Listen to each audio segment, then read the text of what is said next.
Habilidades esenciales de enseñanza. Un docente podría tener un excelente método didáctico, sin embargo, si carece de habilidades esenciales de enseñanza, verá dificultado el logro de aprendizajes en los estudiantes. Las habilidades esenciales de enseñanza por sí mismas no generan el aprendizaje, sino que complementan la metodología didáctica. De lo que se trata es que el docente enriquezca su metodología a través de la práctica de habilidades de enseñanza.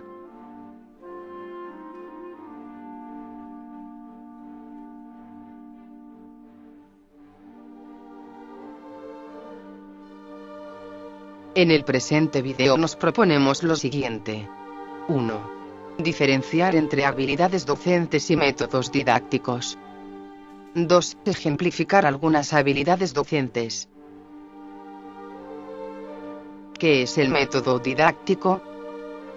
El método didáctico es la organización racional y práctica de los recursos y procedimientos del profesor y de la institución educativa, con el propósito de dirigir el aprendizaje de los alumnos hacia los resultados previstos y deseados. ¿Qué son las habilidades esenciales de enseñanza? Al margen de algunas cualidades de personalidad del docente, de su medio, del método didáctico, del tema de la clase o del nivel académico de los estudiantes, existen algunas acciones de los docentes que aumentan el aprendizaje de sus alumnos.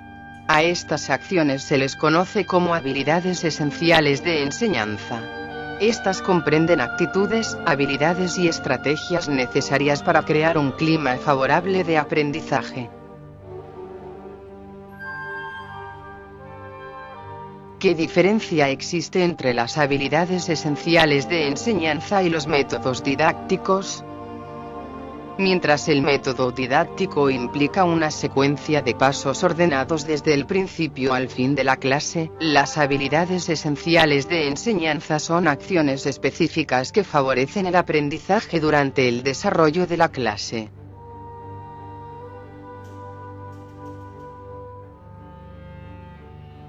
¿Qué relación existe entre el método didáctico y las habilidades esenciales de enseñanza? El método didáctico se enriquece con las habilidades esenciales de enseñanza. En consecuencia, un docente puede seguir utilizando su método didáctico, sin embargo, puede enriquecer su metodología a través de la práctica de habilidades esenciales de enseñanza. Habilidades esenciales de enseñanza. A continuación ejemplificaremos algunas habilidades de enseñanza necesarias para mejorar la didáctica docente. El foco. Consiste en mantener la atención del estudiante a lo largo de la actividad de aprendizaje. El aprendizaje comienza con la atención y la atención debe sostenerse para un aprendizaje continuo. El foco tiene dos formas. El foco introductorio. El foco sensorial. El foco introductorio es el conjunto de acciones que el docente efectúa al comienzo de la clase, diseñado para atraer la atención de los alumnos y hacerlos entrar a la clase. La función del foco introductorio es más motivacional y está destinada a lograr la atención. El foco introductorio está diseñado para mejorar la motivación, despertando la curiosidad y haciendo que el contenido de la clase sea atractivo. La lectura en lo que es el Perú y lo que es Chile es muy distinta. Porque, por ejemplo, vamos a ver, en Chile, ¿cuántas librerías hay y cuántas librerías hay en el Perú, por ejemplo? ¿Cuántas? A ver, ¿alguien sabe más o menos? Supuestamente compramos libros y leemos, ¿no? En el Perú, más o menos, si alguien podía dar un dato más o menos, ¿cuántas hay de repente?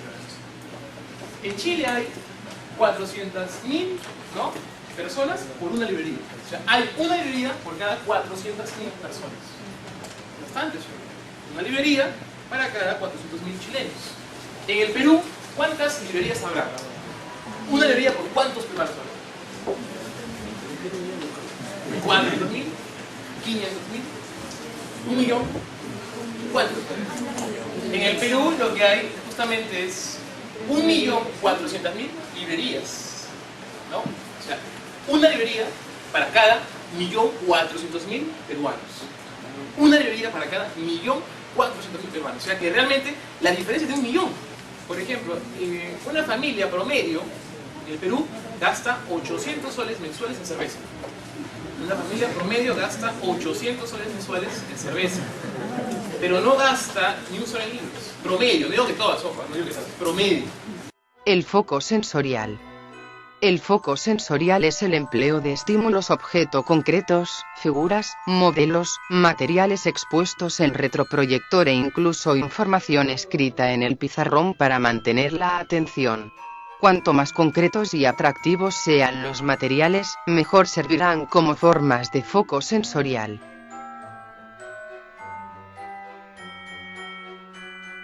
Repasando, no hace daño.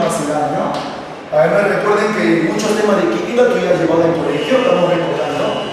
Los alcalinos ternos, muchachos, acá están por ejemplo el berilio, el magnesio, el calcio, el estroncio, el bario y encima el radio. Ya está. Bueno alumnos, yo no te he traído todos los alcalinos ternos, te he traído uno nomás. A ver, ¿cuál creen que es el que está acá mostrándose, no? Realmente el que está por acá es el magnesio, ¿ya? Es el magnesio. Por eso una pregunta, dígame, ¿qué le hace el oxígeno al metal? Lo oxida. Pero la oxidación es un poquito lenta, alumno. Vamos a acelerarlo con el calor de la vela, ¿ya? Vamos a acelerarlo. Ahí está, muchachos. No lo miren mucho porque se me logra la vista. Ahí está, ¿no? Bastante interesante, ¿no, jovencitos? Ya está. Bastante interesante. Por eso una pregunta, dígame, ese color blanco que he visto, que casi me ha dejado un poquito ciego, profesor, una pregunta, ¿qué es ese color blanco? La semana pasada yo te había traído una chispita mariposa y la chispita mariposa botaba un color medio anaranjado y este bota un color blanco. En el fondo, lo que ocurre es que al alumno están viendo saltos de electrones en los átomos de magnesio y están botando fotones. Claro, fotones. Fotones, alumno, blanco. Así es, fotones de color blanco. Cuando los electrones saltan en el átomo de magnesio, bota fotones de luz blanca. Eso alumno explica la coloración. ¿Ya? La coloración.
Esto es lo que nosotros ahora vamos a buscar en el curso. De hecho, jóvenes, yo sé, ¿no?, que estamos en etapa de formación y quizás tú ya veas los problemas y muchos de ellos no están complicados, ¿no? Si nosotros nos damos nuestro tiempo, pues lo vamos a resolver. Es más, hay unos problemas también más sencillos que otros. Lo que buscamos nosotros es que tú primero tengas seguridad en cada paso que haces. No sé si habrás notado que tú cuando resuelves un problema, a veces dudas de tu respuesta. No sé si habrás notado eso. Terminaste de resolver y estás dudando. ¿Y por qué esa duda? Posiblemente quizás la parte teórica, profesor, no está bien aprendida, no está bien practicada. Nosotros con la práctica vamos a llegar a la rapidez que deseamos. Pero primero vamos a resolver los problemas paso a paso, pero a paso seguro, ¿ya? Es decir, si yo por ejemplo un problema, pues le doy un cierto tiempo, espero que no pilifies nada de eso, sino la intención es de que vayas ganando seguridad. Primero seguridad en cada paso que hacemos. La rapidez de cómo tú resuelves un problema se va a dar solo con la práctica. Entonces nosotros vamos a ¿qué? El razonamiento lógico, y bueno, tú puedes ahí, ¿no? Supongo que ya tienes allí abierto el boletín. Se plantean objetivos. ¿Cuáles son los objetivos del tema en este caso? Ahí sí. Vamos a desarrollar e incrementar la habilidad, el ingenio, nuestra destreza visual, el análisis y la creatividad que hay en cada uno de nosotros. No la vamos a desarrollar, la vamos a potenciar. ¿Para qué? Profesor, ¿yo para qué voy a hacer eso? Si tu problema necesitabas un primer paso, un segundo paso, un tercero, un cuarto y un quinto, tú con ello quizás lo hagas en menos pasos. Quizás, profesor, yo, si analizo un poquito más, ya no sea necesario hacer el segundo, sino, profesor, paso al tercero y luego al quinto, es decir, te estás haciendo más rápido. Énfasis expresado en la repetición de ideas importantes. Repetir una idea también es señal de su importancia, tanto la afirmación como la pregunta son formas de repetición, que a su vez son una forma de énfasis.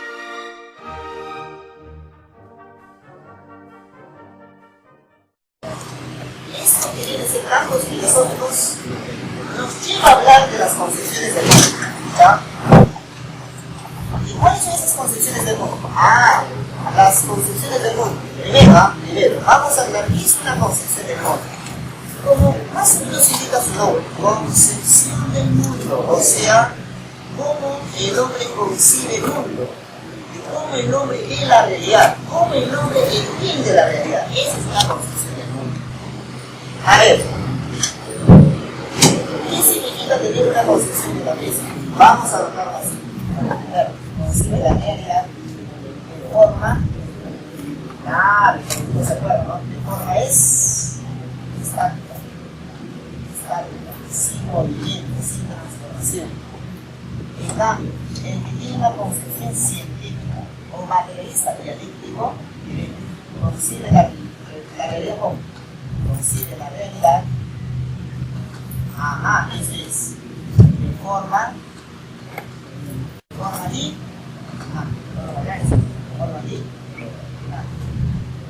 primero, el que tiene una concepción metafísica concibe las cosas de forma estática, sin movimiento, sin transformación.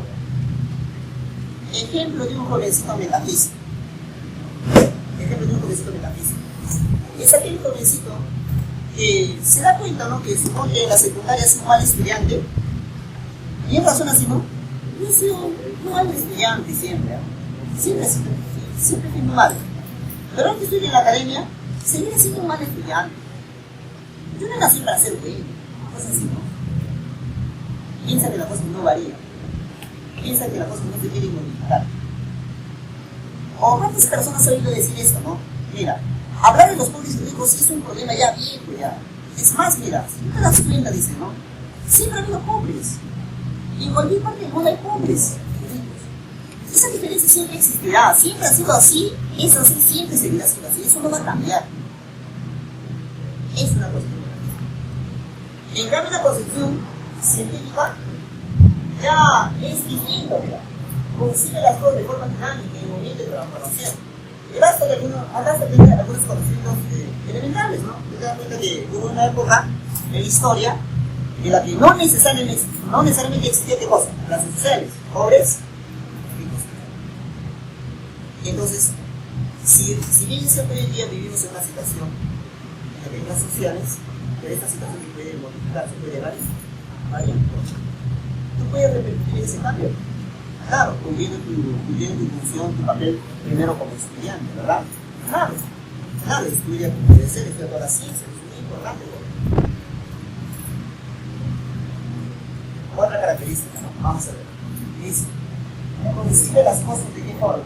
De forma aislada. Y aquí, de forma concatenada, interrelacionada, ¿no? ¿Qué significa ver las cosas de manera aislada?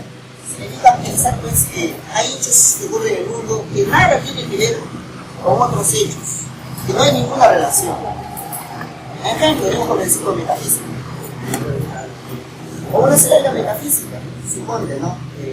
Su mamá, como siempre, ¿no? Preocupada, ¿no? Por la salud de su hija, prepara, ¿no?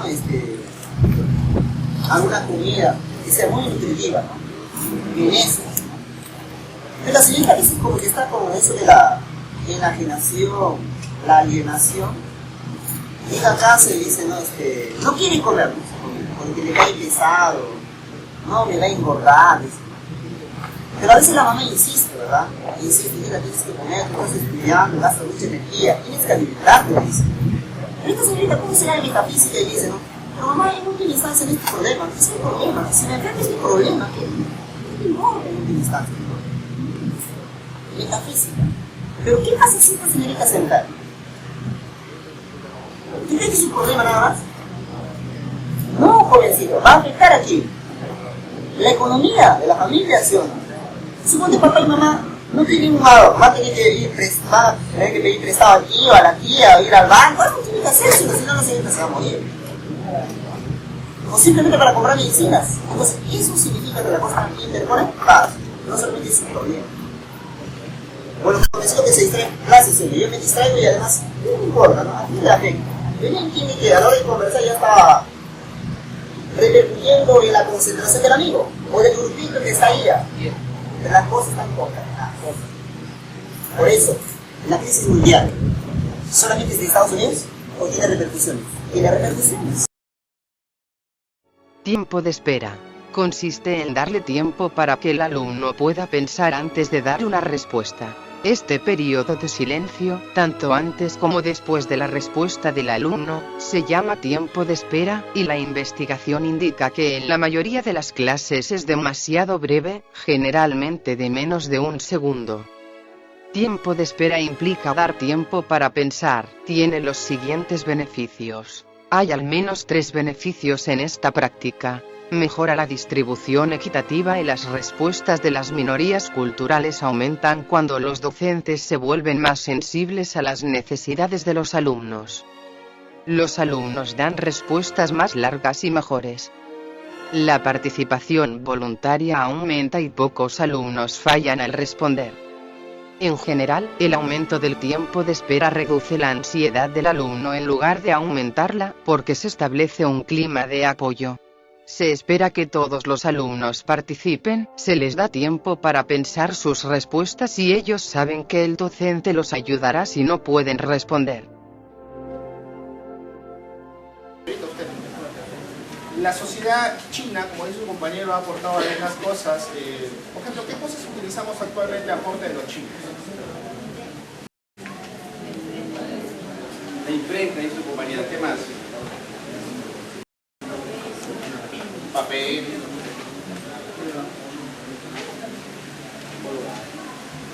Ahora, la pólvora, ¿no? Claro. O sea, jóvenes, si se dan cuenta, estas sociedades que estamos viendo han aportado bastante, ¿no? Ustedes se percatan, estas sociedades han aportado lo que actualmente usamos muchas veces, ¿no? En nuestro quehacer diario, el papel, por ejemplo, ustedes para poder escribir necesitan papel, ¿no? La imprenta para poder almacenar información y hacer libros, ¿no?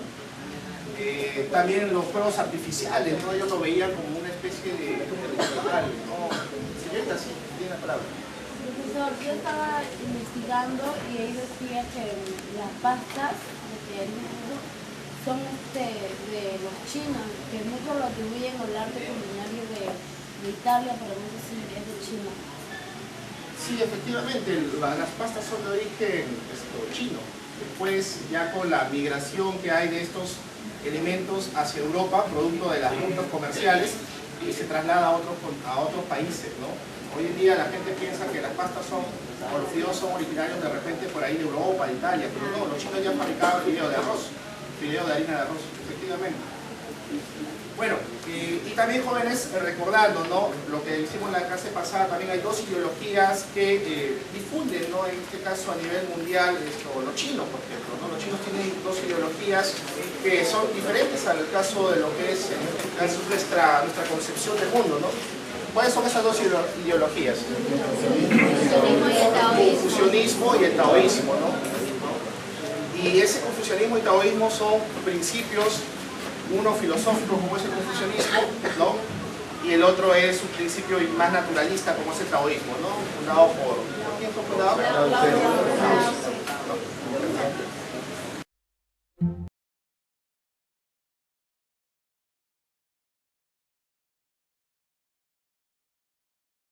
Organización.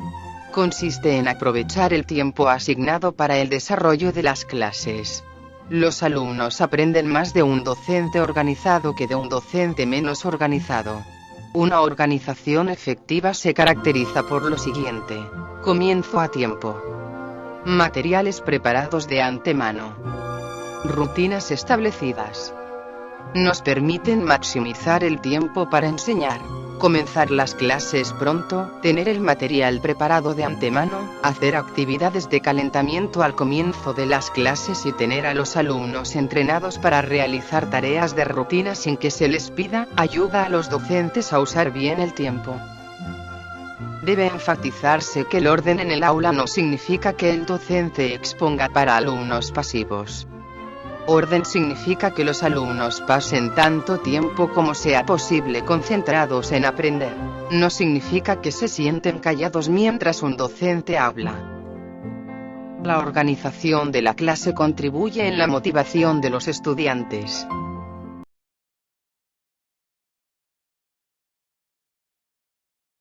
En este caso, que hablamos sobre la India. Vamos a hablar sobre el budismo. Un voluntario para que pueda leer, por favor. Voluntario, muy bien, señorita, qué bueno. Señorita. Sí, acerca del budismo. Por favor, escuchemos a su compañera para que podamos entender qué cosa es el budismo, ¿no? A veces hablamos de budismo, pero no comprendemos qué es ello, ¿no? A ver, señorita, tiene la palabra. El budismo, a mediados del milenio primero, antes de nuestra era, cuando el régimen esclavista se hallaba bastante desarrollado en la India y nacieron en ella grandes estados, el brahmanismo no podía ya satisfacer a los propietarios de esclavos. Una nueva religión, el budismo, derivado de Buda o Buddha, el iluminado, sobrenombre de un predicador al que se atribuían las leyendas, el enunciado de las leyes fundamentales de la nueva religión. Existía ya en los siglos VI y V antes de nuestra era. La sociedad entonces se hallaba desgarrada por conflictos cada vez más agudos, provocados por el desarrollo de la esclavitud, la formación de estados despóticos basados en la explotación de los esclavos y la agravación de la desigualdad social. Según la religión budista, los trabajadores no debían tener otro horizonte que la preocupación por su alma y habían de renunciar a toda tentativa de transformar las relaciones sociales. El budismo hizo suyas las concepciones de la metempsicosis. Según él, la vida es un mal. Vivir es sufrir. Hay que esforzarse, por lo tanto, por interrumpir el proceso de los sucesivos renacimientos del alma, por llegar al nirvana, es decir, al aniquilamiento del alma. El renacimiento de esta se hace según los actos realizados durante la vida anterior, y la conducta del hombre es ella misma consecuencia de sus deseos. Es por consiguiente renunciando a los deseos como se llega al nirvana. Los que quieren salvarse deben huir de las vanidades de este mundo y convertirse en monjes. El budismo no tenía dioses protectores de los hombres, ni sacrificios, los sacerdotes eran inútiles. Desde el momento en que cada cual podía salvar su alma, el renacimiento por sus propios medios. El hecho de ser de origen ilustre, de pertenecer a uno u otro grupo étnico o de ser miembro de una u otra varna, no desempeñaba ningún papel en el acceso al nirvana.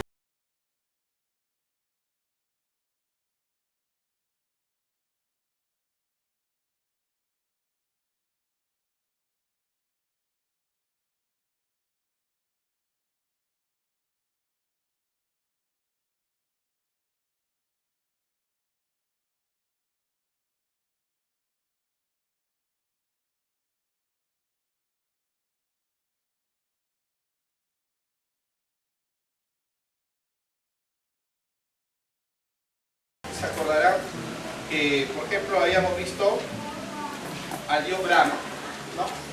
Y a una diosa también con forma de elefante, ¿no? Por ejemplo, ahí están unos dioses, ¿no? Que demuestran cómo ellos tienen, siempre con varias manos, ¿no? Y el cuerpo, ¿no? Y representando animales. Hay una trinidad también de ellos. Podríamos verlo por acá. El que está en este caso, no sé si ahí lo pueden ver, a Buda, ¿no? En esa posición. Hay una trinidad también ahí en la parte, en este caso derecha. Bueno, ahorita lo vamos a pasar, en este caso también, para que lo puedan ver. Tiene 3 cabezas ese dios. Siempre la posición de meditación, ¿no? Son muy metódicos los indios, ¿no? Por así llamarlo de alguna manera, es parte de su religión, ¿no? Este templo, esta edificación, el Taj Mahal, por ejemplo, habíamos mencionado, no está construido en esta época, está construido más adelante, pero tiene la fusión cultural, como es una edificación india mezclada con árabe, ¿no? Si ustedes se percatan, ¿no? Hay una fusión también cultural ahí en su arquitectura, su letra, también su letra de los indios, ¿no?